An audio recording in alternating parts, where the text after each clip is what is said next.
ko, sabi ni Moods Cover, arbor daw ng cup mo, Mark. Uy! Grabe naman.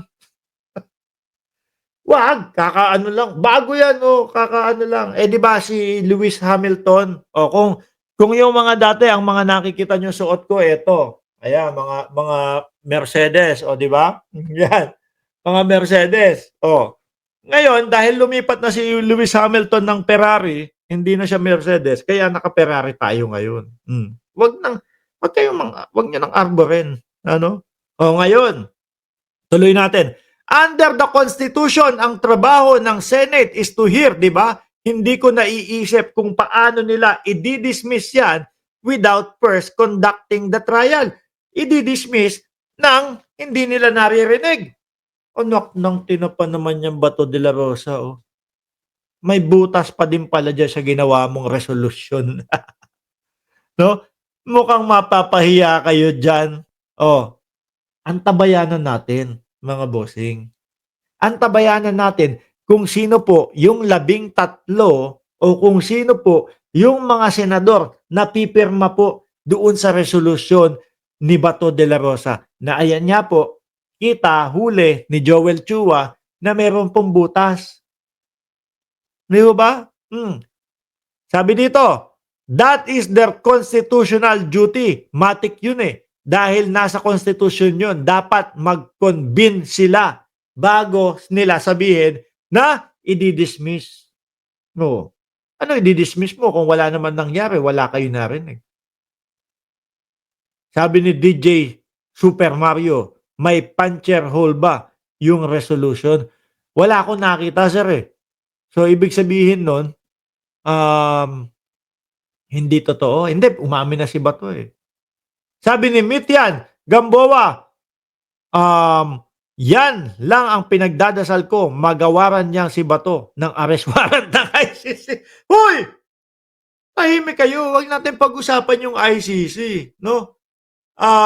Eto nga eh, bidang-bida si Bato de la Rosa dahil do sa resolution niya tapos papasok niya yung ICC.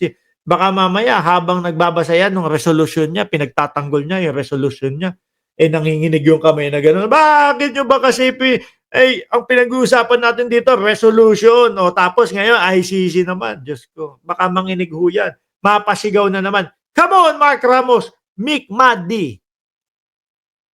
Tapos tatanungin niyo ako ngayon, Mark, ano yung sinasabi?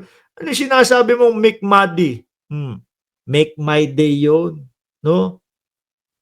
Sa mga taga Luzon, ang ibig sabihin nun, make my day. Kaya ba to, Mick Maddi? Alisin ko na ho ito, mga bossing. Naalala nyo, si Ches Escudero, tinatanong sa kanya yung Portweed. Diba?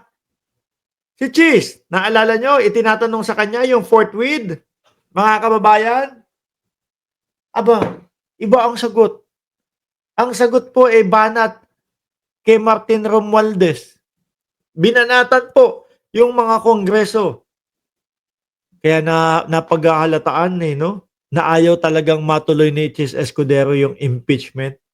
Ano? Sabi niya, hindi naman po kami kagaya ng mga congressman, no?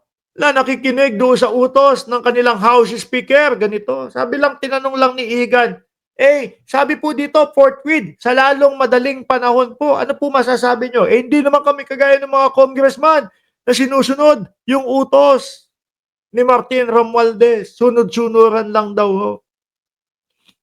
Ibig sabihin, para sa iyo, Chis, ang pagkakaintindi mo, doon sa impeachment na nangyayari, inutos lang ni Martin Romualdez. Nakakahiya naman doon sa mga kumalap ng mga ebidensya. Di ba? Nakakahiya naman doon sa mga congressman na tawag dito, nag-google ng kanilang oras para malaman ng publiko sila Mary Grace Piatos at kung sino-sino pa ho, mga kababayan. Sasabihin lang, itong mga congressman na kasi na to sunod-sunuran Di ba? Sunod-sunuran kay kay pangalan niyan, kay Martin Romualdez Andali. Nasaan na ba yun? Mhm. O, ayan. Okay na. No? Sabi dito, Cheese, sinagot ni Valeriano sa pahayag na sunod-sunuran kay Romualdez. Ito yung sinabi ni Cheese, oh. Kung nais nila maging sunod-sunuran sa gusto ng kanilang speaker, pues hindi namin trabaho yun. Ayan daw po. Eto, tingnan nyo. Ay, si Cheese! At lumabas yan si Cheese. Oh, sila Panelo. Talagang maka-Duterte pala si Cheese, mga bossing. Sama-sama sila, oh. Ba't yan lumabas? O, dito tayo. Sagot ni Valeriano, mga kababayan, alam ko Maynila ito eh. Ayan, Manila, 2nd District, no, representative. Never po akong diniktahan ni Speaker. No? Bihirang-bihira kaming magkita ni Speaker. Never po kaming nagkakausap ng personal. Ikaw talaga, Cheese?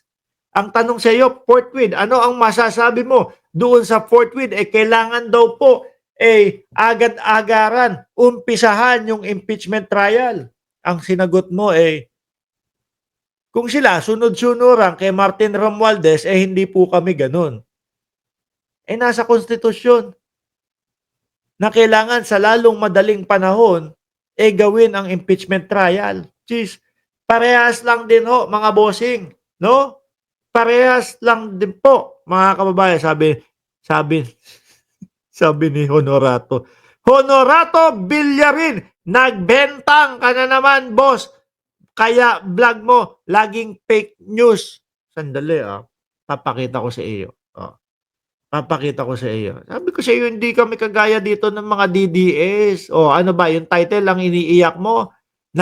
Sasabihin mo, nagbentang ako. Nagbentang ka na naman, boss. Ayan, Cheese, isinusubo ang akap sa Senate presidency. Pinanunuhol daw ho, sabi ng balita. Mamaya pa natin yan. Diyan ka lang, iyak ka muna dyan, no? Hindi pa natin ibabalita yan.